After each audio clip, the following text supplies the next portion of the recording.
Tidak ada rahasia untuk mencapai kesuksesan.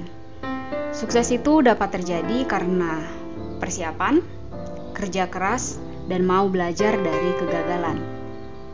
Halo Smarter People, kembali lagi dengan saya Alfariska Silalahi di channel Smarter V.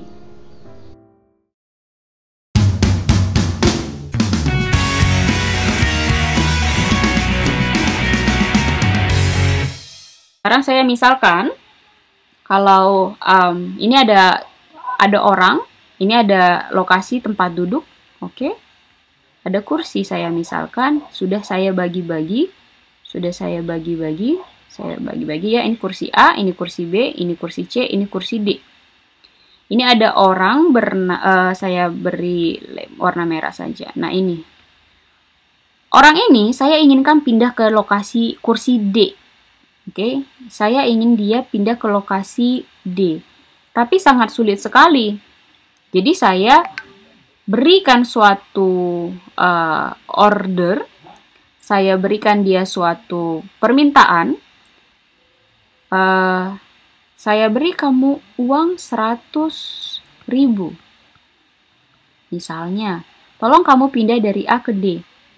Kalau saya tidak beri 100.000, dia tidak akan berpindah. Tapi misalnya saya beri, yaudah bisa tidak berpindah. Saya berikan kamu 60.000, bisa nggak kamu berpindah dari kursi A ke kursi D? Oh, dia bilang tidak bisa. Tapi ketika saya beri 100.000, dia bisa. Kalau saya beri dia 200.000, bagaimana? Dia bisa, tapi ada efek sampingnya. Terlalu banyak, dia mungkin bisa jadi hedon atau sebagainya. Itu bisa merusak dirinya. Nah, ketika ada batas minimal yang bisa saya berikan 100.000, maka dia akan berpindah. Berpindahnya seperti apa? Berpindahnya, dia akan berpindah ke sini, di sini, si orang tersebut. Selanjutnya dia akan berpindah ke sini. Nah, lokasi ini jadi apa? Lokasi ini yang disebut dengan hole. Makanya saya bisa buat di sini, saya bisa bikin garis-garis. Ini yang namanya hole. Ini dia berpindah. Ini saya buat menjadi warna abu-abu saja. Di sini, nah ini si orang tadi ini menjadi hole. Oke, nah dari sini kemudian berpindah kan ke sini kan? Nah, dia berpindah menjadi, nah ini lokasi ini menjadi hole. Ada aliran. Jadi ada aliran seperti ini, seperti ini, seperti ini. Nah, setelah dari sini kemana lagi? Dia kembali lagi ke sini. Gitu. Jadi seperti ini, seperti ini, seperti ini, seperti ini, dan kembali lagi ke sini. Seperti itu. Oke. Nah, selanjutnya dia akan mengulangi siklus yang sama dari sini ke sini, ke sini, ke sini, kemudian dari sini ke sini, ke sini, dan seterusnya. Seperti itu siklusnya. Oke, nah kalau misalnya konduktor, dia tidak perlu diberikan karena dia tidak terlalu jauh dari sini ke sini tuh tidak terlalu jauh. Ibaratnya kalau untuk konduktor saya hanya untuk dia berpindah itu hanya dari konduktor itu hanya dari A ke B. Jadi nggak perlu terlalu besar sekali energi gapnya atau pita terlarangnya tidak terlalu besar. Nah, pada isolator itu dari sini sampai Z misalnya, kursi Z. Dan itu sangat besar sekali.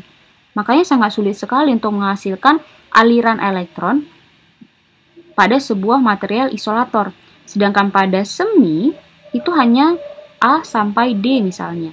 Nah, supaya mau bergerak dari A ke D itu hanya dibutuhkan suatu energi gap tertentu. Nah, berapa? Tertentu, terserah berapa materialnya. Ya kebetulan orang ini 100.000. Mungkin orang yang lain butuh 50.000 saja sudah cukup bisa berpindah gitu. Seperti itu. Oke? Nah, konduktor atom semikonduktor. Struktur atom semikonduktor.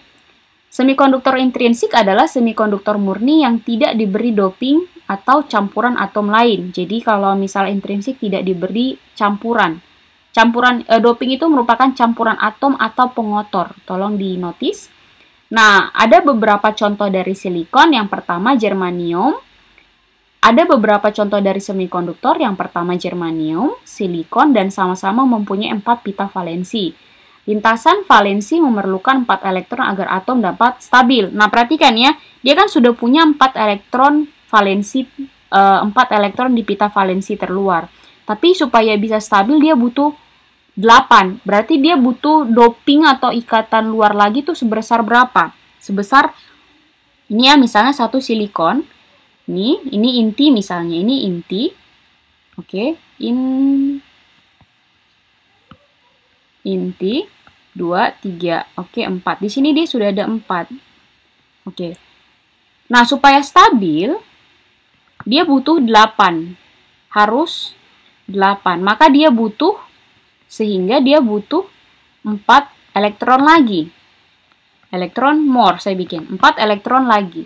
Oke.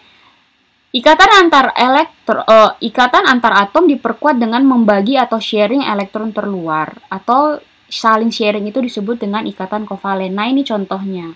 Jadi satu silikon itu berikatan dengan silikon yang lain. Jadi ini misalnya inti yang lain 1, 2, 3, 4. Nah, dia juga punya 4. Nah, itulah dia yang membuat jadi gampang terjadi aliran. Seperti itu, aliran arus. Oke? Nah, ini dia misalkan cuma 2 ya, tapi kalau misalnya kalian lihat ini contohnya. Kemudian, ada kemungkinan elektron valensi menyerap energi. Nah, kemungkinannya itu ada cahaya atau termal. Tadi saya bilang kalau dengan misalkan uang ya kan ya, harus uang segini baru dia bisa bergerak. Nah, ini dengan cahaya atau termal, tapi dengan nilai-nilai tertentu. Dan dapat dengan memutuskan ikatan kovalen, sehingga akan menghasilkan elektron bebas atau free elektron. Dan menghasilkan kekosongan pada orbit terluar yang disebut dengan hole. Elektron-elektron bebas pada material ini timbul akibat penyebab yang alamiah, maka disebut dengan intrinsic carrier. Jadi kalau ini yang alamiah disebut dengan pembawa intrinsik ya. Nah, ini dia contoh yang tadi masih sama. Nah, semikonduktor ekstrinsik adalah semikonduktor murni yang diberi doping. Kalau tadi kan bisa dia terjadi aliran arus itu kan kalau misalnya dia secara alami kan. Alami itu berarti dia intrinsik. Intrinsik. Oke. Nah, kalau misalnya dia ekstrinsik itu dia itu tidak alami, non alami. Oke. Non alami, sehingga kalau non alami itu berarti seperti apa? Kita beri doping. Oke. Nah, pemberian doping dimaksudkan untuk mendapatkan elektron valensi bebas dalam jumlah banyak untuk meningkatkan konduktivitas semikonduktor. Ini ada 2 jenis semikonduktor, yang pertama tipe N dan yang kedua adalah tipe P. Oke, tipe N itu apa? Tipe N itu lebih banyak elektronnya, sedangkan tipe P itu lebih banyak hole. Gitu. State yang ditinggalkan oleh elektron itu disebutkan hole dan bisa dikatakan bersifat positif lah ya. Tidak, kalau misalnya negatif sudah tidak ada, berarti lebih bersifat positif. Itu yang disepakati semua ilmuwan di dunia ini. Jadi kita terima saja. Nah, tipe N ini dilakukan doping atau pengotoran oleh atom pentavalen, yaitu bahan kristal dengan inti atom yang memiliki 5 elektron valensi. Ini contohnya saja ya. Apa contoh 5 yang tipe N? Itu adalah fosforus atau arsenik.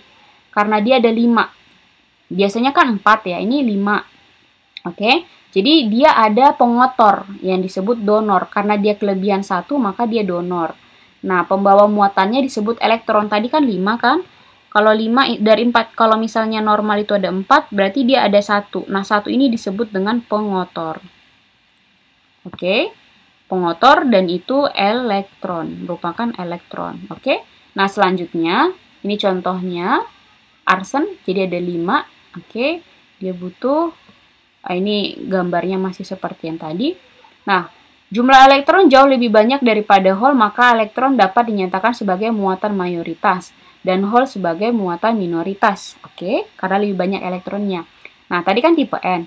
Kalau tipe P itu seperti apa? Tipe P itu merupakan contoh pengotoran oleh atom trivalen, yaitu bahan kristal yang memiliki atom 3 elektron valensi. Jadi di elektron valensinya kalau tadi germanium 4 ya, silikon 4, kalau misalnya dia itu tipe P itu, dia itu hanya 3. 1, 2, 3, sudah. Contohnya apa? Boron dan gallium. Tadi saya sudah tunjukkan juga di struktur kimianya. Nah, atom pengotornya itu merupakan atom akseptor atau pembawa muatannya disebut hole. Jadi kalau misalnya tipe N, di sini dia dia punya 3, maka di sini kan kurang tuh ya. Maka dia di sini ada yang namanya hole, sehingga dia bisa menerima atau penerima. Makanya akseptor itu dibilang penerima.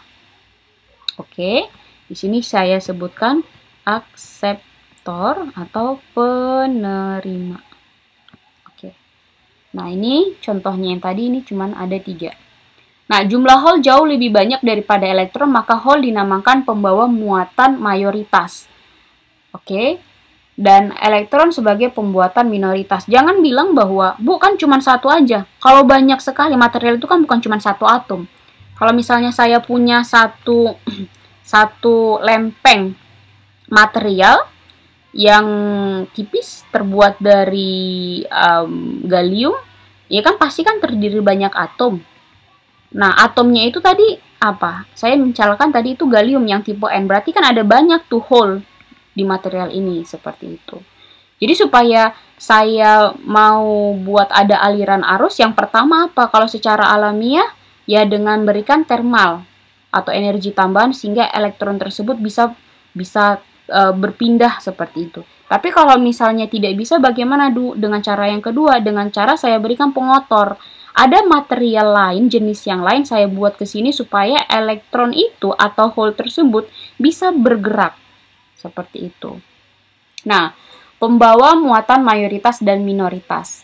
Pada semikonduktor ekstrinsik tipe N, di mana terjadi pengotoran oleh atom dengan jumlah elektron valensi lebih banyak.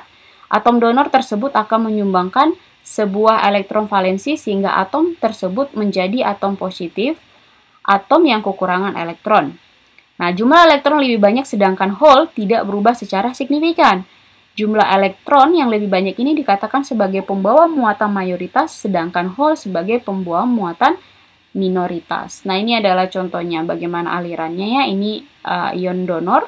Bagaimana misalnya ada donor, di sini pembawa mayoritas, di sini adalah hole yang minoritas. Oke, jadi ini contohnya ya, hole. Ada 3 tadi kan? Jadi supaya dia bisa bergerak atomnya, maka kita butuhkan apa ini? Donornya, si dopingnya. Saya buat 1, 2, 3, 4, 5, 6, 7. Jadi lebih banyak alirannya. Dari sini 1, 2, 3, 4. Kan jadi 4 ya? Ini jadi lebih banyak nih alirannya. Nah, sedangkan elektron, 1, 2, 3, 4, 5, 6, 7. Seperti itu. Kalau ini tadi kan hole-nya itu cuma ada 3, sedangkan elektronnya 1, 2, 3, 4, 5, 6, 7. Nah, supaya ada balance, saya tambahkan donor yang positif. 1, 2, 3, 4, 5, 6, 7. Saya tambahkan 7 lagi. Seperti itu. Oke, nah. Pada semikonduktor tipe P, di mana terjadi pengotoran oleh atom dengan jumlah elektron valensi lebih kecil. Nanti bisa dibaca sendiri di slide ada. Nah, ini dia. Oke.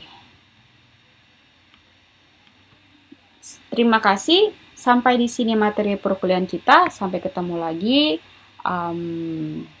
Tetap semangat belajarnya ya. Thank you semua. Halo Smarter People, bagaimana video hari ini? Semoga semua penjelasan saya itu bisa tersampaikan dengan baik dan juga bisa dipahami dengan baik oleh masing-masing mahasiswa ya. Oke, sampai ketemu lagi. Thank you Smarter People.